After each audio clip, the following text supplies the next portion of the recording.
नमस्कार साथियों, आपका स्वागत है हमारे एक आज का हमारा जो टॉपिक रहने वाला है। हम लोग देखेंगे पूरा आपका जो आपका 9th क्लास का मैथ है।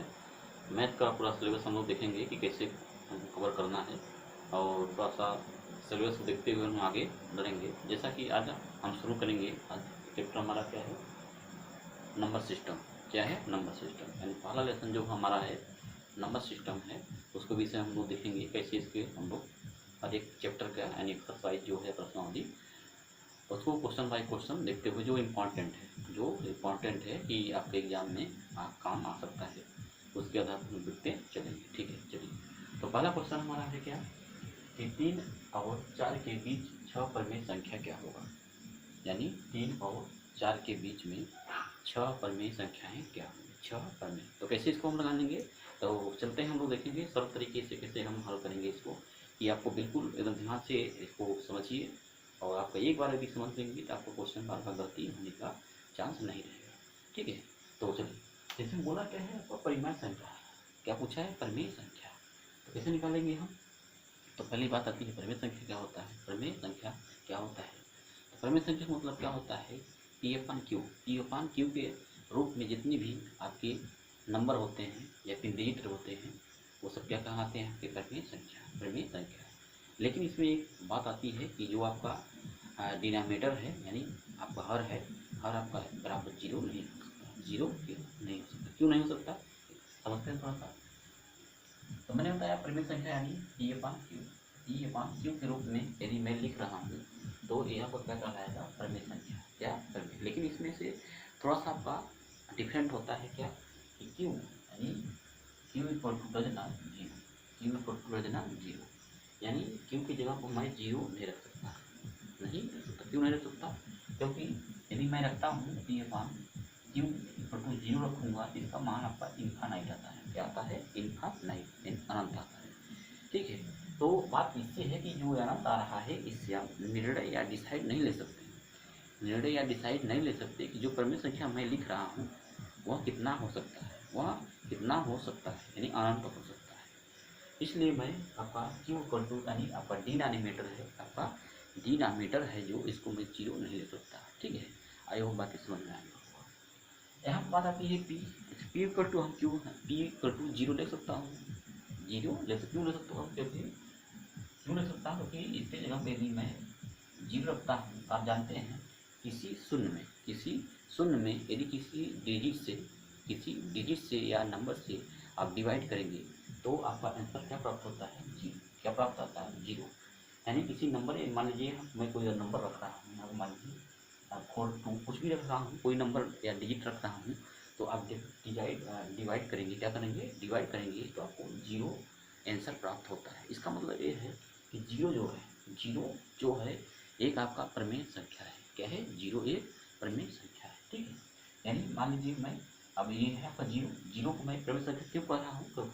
क्योंकि मैं इसके नीचे वन लिख सकता हूँ, वन लिख सकता हूँ या कोई नंबर या डिजिट आप लिख सकते हैं। ठीक है, क्यों लिख सकता हूँ? इसीलिए कि इसका मैं इसमें आप डिवाइड करेंगे इसका मान जीरो आ जाएगा। क्या आ जाएगा? जीरो। यानी कहने मतलब जीरो जो है आपका एक परिमेय संख्या है, एक निश्चित मान है। इसलिए मैं कह सकता हूँ कि पी की जगह पर पी के जगह में जीरो रख सकता हूँ। ठीक है, तो आई वो बातें आपको ये समझ में आ गया होगा। थोड़ी सी बात ही था परिमेय के विषय में। अब चलते हैं हम लोग क्वेश्चन पर अपने। इस पर क्वेश्चन क्या है देखते हैं हम लोग। कर 6 और 4 के बीच में 6 परिमेय संख्या है। 6 परिमेय संख्या है। तो इसको लगाने का सबसे आसान तरीका ये होता है कि कितनी संख्याओं को वह पूछ रहा है, कितनी संख्याओं को वह पूछ रहा है। कितनी संख्या पूछ रहा है? 6। 6 मतलब 6 संख्याओं को पूछ रहा है कि वो परिमेय संख्या लिखेंगे। यानी 3 से 4 के बीच में 6 परिमेय संख्याएं कौन कौन सी होंगी। अब प्रमेय की बात आ गई, किसकी? प्रमेय की। यदि प्रमेय नहीं पूछता तो आप सीधा सीधा बता सकते कि 3 और 4 के बीच में कितनी संख्याएं हो सकती हैं। संख्या, प्रमेय संख्या नहीं। यदि प्रमेय संख्या पूछेगा तो प्रमेय मैंने बताया भी अभी, प्रमेय संख्या क्या होता है? बट्टे में यानी अपान में। ठीक है, तो अपान में जब रहेगा तभी वो प्रमेय होगा। लेकिन इसके बीच में इसके बीच में पूछेगा तो आप क्या बताएंगे? इसके बीच में आपका कितने आप कोई इसके बीच में कोई है डिजिट, ये घटा देंगे तो कितना आ जाएगा? 1 आ जाएगा। क्या आ जाएगा? 1। तो आपका ये जो सिंपल तरह का यदि कोई डिजिट है, संख्या है, तो उसका परिमेय संख्या सॉरी संख्या निकालेंगे पूछेगा तो उसकी डिफेंड कर देंगे तो आपका निकल जाएगा। लेकिन यहाँ प्रमेय वाली बात आ रही है, किसकी प्रमेय, तो प्रमेय क्या है तो उसको हम लोग समझेंगे कैसे निकालेंगे। ठीक है चलिए, तो प्रमेय प्रमेय मतलब क्या करेंगे, थ्री और 4 दिया है, इसको प्रमेय के रूप में पहले कन्वर्ट करेंगे, प्रमेय के रूप में कन्वर्ट करेंगे। अब बात आती है कि भाई प्रमेय के रूप में कैसे इसको कन्वर्ट करूँ, प्रमेय के रूप में कैसे कन्वर्ट करूँ। तो कन्वर्ट करने के लिए जैसे मान लीजिए अब यहाँ कन्वर्ट जब करेंगे तो जितनी संख्या है पूछेगा, जितनी संख्या जैसे 6 पूछा है ना, 6 पूछा है तो 6 लेंगे, यानी इसके मल्टीप्लाई क्या करेंगे 6 + 1, 6 + 1 करेंगे। क्यों, क्योंकि 6 पूछा है, 1 एक्स्ट्रा में क्यों ले रहा हूँ, क्यों ले रहा हूँ, क्योंकि वो पूछा है बीच में, क्या पूछा है बीच में, यानी 6 लेंगे तो 6, तो नीचे जब 6 रहेगा यानी डिनोमिनेटर आपका 6 रहेगा, तो वैसे आपका निर्णय नहीं निकल पाएगा कि इसके बीच में कितनी संख्याएँ हो सकती है। इसलिए मैं इसको क्या ले लिया 6 + 1, 6 संख्या आपका 6 आपका ये प्रमेय ये जो पूछा है 6 नंबर ले लेंगे, एक्स्ट्रा में आपका 1 लिख देंगे यानी 7 हो जाएगा। अभी जो 7 बन रहा है, जितना आपका नीचे 7 बन रहा है तो 3/7 हुआ। अब 3/7 तो आपका प्रमेय संख्या बन गया, प्रमेय नंबर बन गया, आपका रेशनल नंबर बन गया। लेकिन बात आता है कि जो आपका संख्या है वही संख्या प्राप्त भी होना चाहिए, प्राप्त भी होना चाहिए। इसके लिए क्या करेंगे आप, इसमें मल्टीप्लाई 7 से कर दीजिए, कितने से 7 से। क्यों मैंने 7 से मल्टीप्लाई किया, इसीलिए कि ये दोनों आपका जो 7 है इसी से क्या हो जाएगा, कट जाएगा, कटने के बाद आपको पुनः यही प्राप्त हो जाएगा, यानी 3 था तो हमको 3 प्राप्त होना चाहिए। जितने समय डिवाइड करूँगा उतने समय मल्टीप्लाई भी करूँगा, मल्टीप्लाई भी करूँगा। क्यों करूँगा, आपको समझ में आ गया होगा, मल्टीप्लाई करने से और डिवाइड करने से ये दो संख्या कट जाएंगे, जिसके कारण आपको ये संख्या जो ओरिजिनल नंबर था आपका वो मिल जाएगा। तो यह बात समझ में आ गई, ठीक है चलिए। तो आपका ये हो जाएगा 3 × 7/7 आ गया नीचे, ठीक है।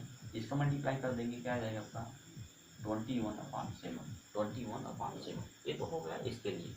अब जस्ट इसी तरह इसको लेंगे, 6 पूछा है तो इसको भी 6 + 1 करेंगे, और जितना इसको ऐड करेंगे यानी 4/7 आ गया। तो 7 पर नीचे आएगा, 7 को हटाने के लिए क्या करेंगे आप, न्यूमेटर में आपका मल्टीप्लाई करेंगे, कितने का 7 का, कितने का 7 का, कितना आ जाएगा 28/7, 28/7, ठीक है। तो आएगा बस समझ में आ गया। अब क्या करेंगे, अब कितना पूछा है 6 पूछा है परिमेय संख्या, अब परिमेय संख्या लिख सकते हैं आसानी से, कैसे, इसके ऊपर जाएंगे यानी 21 से लेकर इसके बीच में, इसके बीच में क्या लिखेंगे आप 21/7, इसके आगे जाएंगे 22/7, इसके आगे 23/7, इसके आगे जाएंगे 24/7, इसके आगे जाएंगे 25/7, ठीक है। काउंट कर लीजिए 1 2 3 4 5 6, ठीक है, 5 हुआ, एक और लेंगे 26/7, ठीक है। इसके आगे भी आप जा सकते हैं जितना पूछेगा उसके अनुसार, ठीक है। तो चलिए ये क्या हो जाएगा आपका, यही आपका प्रमेय संख्या हो जाएंगे, यही 6 प्रमेय संख्याएं हो जाएंगी, ठीक है। तो आई बातें आपको समझ में आ गई, ठीक है। चलिए, तो अब ये तो होगा पहला क्वेश्चन आपका, ये सिंपल में तरीके था, इसको मैंने चेंज किया कि प्रमेय में चेंज करने का उसके बीच में मैंने निकाल दिया। अब दूसरा क्वेश्चन हम देखेंगे 3/5 और आपका 4/5 के बीच में 5 प्रमेय संख्या, कितनी 5। अब 5 को आप निकालने हैं, किसको 5 को, कैसे इसको निकालेंगे, आपके नीचे आपका डिनोमिनेटर में आप पहले से ही आपका डिनोमिनेटर में पहले से ही 5 है, 5 है, तो कैसे इसको निकालेंगे चलिए देखते हैं। 3/5, ठीक है, क्या करेंगे इसको, तो आपका कितना 5 बताना है तो आप अपने से मल्टीप्लाई कर दीजिए, इसमें 10 × 10, 10 × 10, 10 इंटू मैं क्यों कर रहा हूँ, क्योंकि आपका इसका आपका कितना हो जाएगा एलसीएम, इसको मल्टीप्लाई कर देंगे 30 और इसके बाद ये हो जाएगा 50, ठीक है। इस तरह इसको लेंगे 40 5 इंटू और 10 कर दिए इंटू 10, अब मल्टीप्लाई 40/50, आपका डिनोमिनेटर क्या होगा, डिनोमिनेटर हमेशा इक्वल होना चाहिए, इक्वल हो गया। अब इसके बीच में पूछा है तो इसके ऊपर जाएंगे यानी 31, कितनी पूछा है 5, 50 ले लेंगे 32/50, 33/50, 34/50, 4 हो गया, एक और ले लेंगे 35/50, ठीक है, इतना हो गया। यही आपका क्या हो जाएगा 5 आपका क्या हो जाएगा रेशनल नंबर हो जाएगा, ठीक है। यदि ये कट रहा है तो काट सकते हैं, काट कर भी आपका आंसर लिख सकते हैं, ठीक है। तो आई होप बाकी आपको यहाँ से क्लियर हो गया, ठीक है। अच्छा, यहाँ थोड़ा सा आपका मिस्टेक हुआ था क्या, T21 से बीच में के बीच में पूछा है ना, एक के बीच में आपका 22 से लेंगे, कहाँ से लेंगे 22 से लेंगे 27, ठीक है। यानी इसके बीच में पूछा है ना, 21 छोड़कर उसके और 28 के बीच में पूछा है, तो इसको छोड़कर 22 से लेंगे, 22 से 27 तक आपका 6 में रेशनल नंबर हो जाएगा, ठीक है। तो आई होप बात ये समझ में आएगा होगा कि कैसे रेशनल नंबर का आप जो है बीच का संख्या कैसे ज्ञात करते हैं। तो इसमें सबसे मेन खास क्या है कि जो आपका डिनोमिनेटर यानी हर में जो है कैसे कितने का मल्टीप्लाई करेंगे या कितना जोड़ेंगे, जितना पूछेगा उसी के अनुसार हम करें। 6 पूछा था इसलिए 6 मैंने +1 किया, इसलिए आपको 7 हुआ, 7 का मल्टीप्लाई ऊपर कर देंगे, उसका उसके अनुसार हम लोग लेंगे, ठीक है। वही बात समझ में आ गया होगा। तो वीडियो अच्छा लगे, समझ में आया हो तो लाइक करिए, और नए हो तो सब्सक्राइब जरूर कर लीजिए, जिससे हमारी आपकी मुलाकात इस तरह होता है। जय हिंद।